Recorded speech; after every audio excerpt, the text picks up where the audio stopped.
In this video, we're going to be talking about how to make a door in Minecraft, and we're going to be talking about wood versus iron as well. So the first thing you'll need is going to be spruce wood planks or any wooden planks. Now, how do you get wooden planks? You simply go ahead and head to a tree and chop it down.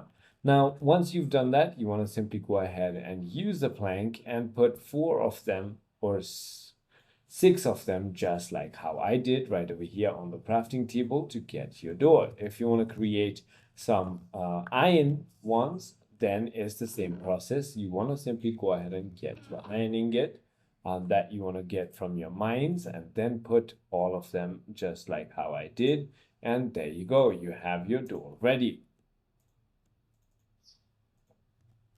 Now, there's a bit difference between these doors. If I go ahead and place these down right over here, as you can see, the one which is the wooden one, I can simply go ahead and open and close it with my hand.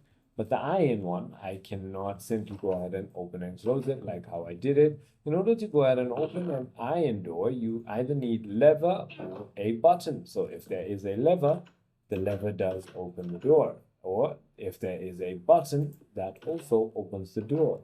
So it is as simple as that. I hope this video clarifies everything for you. If you have further more queries, feel free to comment down below, and I'll see you on the next one.